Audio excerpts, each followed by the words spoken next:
ఓవైపు కథానాయికగా పలు భాషల్లో పెద్ద పెద్ద సినిమాలు చేస్తూ హిట్లు కొడుతూనే ఇంకోవైపు మెయిన్ లీడ్గా ది గర్ల్ ఫ్రెండ్ లాంటి ప్రయోగాత్మక సినిమా చేసింది రష్మిక మందన. నటుడు రాహుల్ రవీంద్రన్ డైరెక్టర్ చేసిన ఈ చిత్రం ఈ రోజే మంచి అంచనాల మధ్య ప్రేక్షకుల ముందుకు వచ్చింది. మరి ఈ అంచనాలను ఆ సినిమా ఏ మేర అందుకుంటుందో చూద్దాం. రష్మిక అంటే భూమ హైదరాబాద్లోని ఓ కాలేజ్లో ఎంఏ ఇంగ్లీష్ లిటరేచర్ కోర్సులో చేరుతుంది. అదే కాలేజ్లో విక్రమ్ అంటే Dixit Shetty MSc computer చదువుకుంటాడు.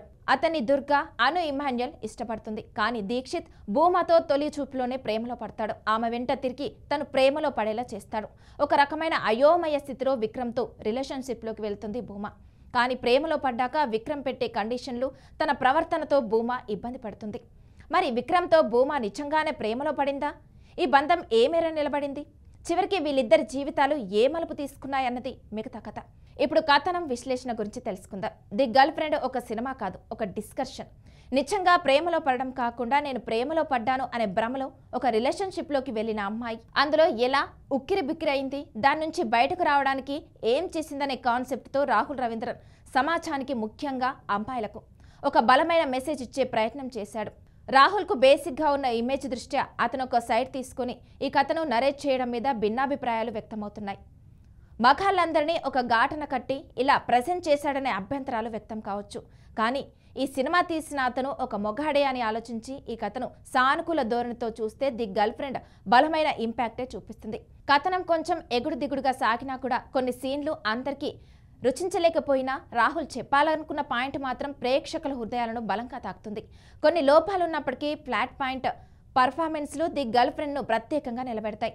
Toxic relationships మనిషిని ఎంతగా వేదనకు గురిచేస్తాయో చెప్పే చిత్రం ది గర్ల్ ఫ్రెండ్.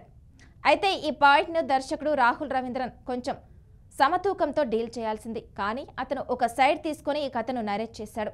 ఈ క్రమంలో కొన్ని సన్నివేశాల్లో ఓవర్ ద బోర్డ్ వెళ్ళిపోయాడు అనిపిస్తుంది. ఆ సందర్భాల్లో కొందరికి చిరాకు కూడా రావచ్చు. కానీ తాను చెప్పాలనుకున్న విషయాన్ని అతను చాలా బలంగా చెప్పాడన్నది మాత్రం వాస్తవం. కూతుర్ని బాయ్ ఫ్రెండ్తో కలిసి రూమ్లో చూసిన తండ్రి స్పందించే తీరు, దాని గురించి హెచ్ఓడిని నిలదీస్తే అతనిచ్చే సమాధానం ది గర్ల్ ఫ్రెండ్ ఇలాంటి సినిమాను నిర్వచిస్తుంది. ఆ సన్నివేశం విషయంలో ప్రేక్షకులు రెండు వర్గాలుగా విడిపోవచ్చు. కొందరికి ఈ సీన్ ఏం తీశాడురా అనిపించవచ్చు, ఇంకొందరికి తీవ్రమైన అసహనం కలగొచ్చు. అలాగే హీరో తల్లికి కథానాయికకు మధ్య వచ్చే సన్నివేశం కూడా ఈ కోవకు చెందిందే. ఇలాంటి హార్డ్ హిట్టింగ్ సీన్లు నచ్చడం, నచ్చకపోవడాన్ని బట్టి సినిమా రుచిస్తుందా లేదా అన్నది చెప్పొచ్చు. సినిమా అంతా ఒకే ఫ్లోలో నడవకపోయినా కూడా ప్రేక్షకులపై బలమైన ప్రభావం చూపించే 5-6 ఎపిసోడ్లతో దర్శకుడు రాహుల్ తన ముద్రను చూపించాడు. ది గర్ల్ ఫ్రెండ్ ప్రథమార్థంలో అంత మంచి ఫ్లోతో సాగదు. ఆరంభ సన్నివేశాలు మామూలుగా అనిపిస్తాయి. కాలేజీ సీన్లు ఏమంత గొప్పగా అనిపించవు. హీరో హీరోయిన్ల రొమాంటిక్ ట్రాక్ కూడా ఓ మోస్తరుగా అనిపిస్తుంది.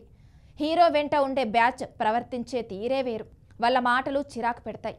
కొన్ని సీన్ల వరకు చాలా మెచ్యూర్డ్గా అనిపించే ది గర్ల్ ఫ్రెండ్లో ఇలాంటి పాత్రలు, డైలాగులేంటో అర్థం కాదు. కానీ రష్మిక దీక్షిత్ పాత్రల చిత్రణ, వాళ్ళ మధ్య వచ్చే కీలక సన్నివేశాలు, డైలాగులు ఎంగేజ్ చేస్తాయి.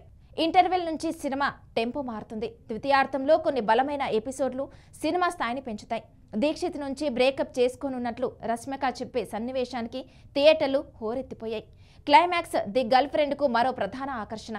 ఆ సన్నివేశాన్ని కన్సీవ్ చేసిన తీరు దర్శకుడిగా రాహుల్ ప్రత్యేకతను చాటుతుంది. అందులో రష్మిక పర్ఫార్మెన్స్ వేరే లెవెల్ అని చెప్పొచ్చు. డైలాగులు కూడా బాగా పేలాయి. మొత్తంగా చూస్తే ది గర్ల్ ఫ్రెండ్ ఒక హార్డ్ హిట్టింగ్ సినిమా అనడంలో సందేహం లేదు. కొందరికి ఈ సినిమా విపరీతంగా నచ్చొచ్చు, ఇంకొందరికి అంతే వ్యతిరేక అభిప్రాయం కలిగించవచ్చు. కానీ నచ్చినా నచ్చకపోయినా ది గర్ల్ ఫ్రెండ్ అన్నది విస్మరించలేని సినిమా అన్నది మాత్రం వాస్తవం. ఇప్పుడు నటీనటుల పర్ఫార్మెన్స్ గురించి వివరంగా తెలుసుకుందాం. రష్మిక మందన నటన గురించి ప్రమోషన్లలో టీం చెప్పిన మాటలు. ఇండస్ట్రీలో జరిగిన చర్చల్లో అతిశయోక్తి లేదు. తన కెరీర్లో మైల్ రాయిలా నిలిచిపోయే పర్ఫార్మెన్స్ ఇచ్చిందామె.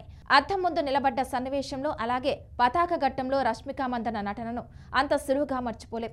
నిజంగా తనది అవార్డు విన్నింగ్ పర్ఫార్మెన్సే. విక్రమ్ పాత్రలో దీక్షిత్ శెట్టి కూడా అదరకొట్టేశాడు. నెగిటివ్ షేడ్స్ను అతను పలికించిన తీరు మెప్పిస్తుంది. బలమైన ఇంపాక్ట్ చూపించాడతను. ఆ సినిమా తర్వాత తనకు తెలుగులో మరిన్ని అవకాశాలు రావడం మాత్రం ఖాయం. చార్నాళ్ల తర్వాత తెలుగు తెరపై కనిపించిన అను ఇమాన్యుయల్కు తక్కువ సన్నివేశాలే ఉన్నా కూడా బాగానే చేసింది. క్యామియో తరహా ప్రొఫెసర్ పాత్రలో రాహుల్ రవీంద్రన్ ఓకే అనిపించాడు. రోహిణి ఒక్క సన్నివేశంలోనే కనిపించిన తన ప్రత్యేకతను చాటుకుంది. రావు రమేష్ ఎప్పట్లాగే తన ముద్రను చాటాడు. అలాగే సాంకేతిక వర్గం గురించి కూడా తెలుసుకుందాం. టెక్నికల్ గా ది గర్ల్ ఫ్రెండ్ ఉన్నతంగా అనిపిస్తుంది. హేషం అబ్దుల్ సినిమాకు బలం చేకూర్చే పాటలు ఇచ్చాడు. అవి మరీ వినసొంపుగా లేకపోయినా కూడా సినిమాను డ్రైవ్ చేయడంలో ఉపయోగపడ్డాయి. ప్రశాంత్ విహారీ తన నేపథ్య సంగీతంతో సన్నివేశాలను ఎలివేట్ చేశాడు.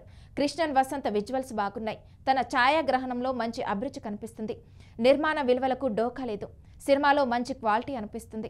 రచయిత దర్శకుడు రాహుల్ రవీంద్రన్ మన్మధుడు 2 తర్వాత కూడా మళ్ళీ తన మార్కు చూపించాడు. రిలేషన్షిప్ విషయంలో అతను ఒక సైడ్ తీసుకున్నట్లు అనిపిస్తుంది. కానీ చెప్పాలనుకున్న కథను మాత్రం బలంగానే చెప్పాడు. కథ కొత్తది కాకపోయినా కొంచెం కొత్తగా దాన్ని నరేట్ చేసే ప్రయత్నం చేశాడు. కథలో కీలకమైన సన్నివేశాలను అతను రాసుకున్న తీరు, తెరకెక్కించిన వైనం ఆకట్టుకుంటుంది. తన డైలాగులు సినిమాలకు మేజర్ హైలైట్.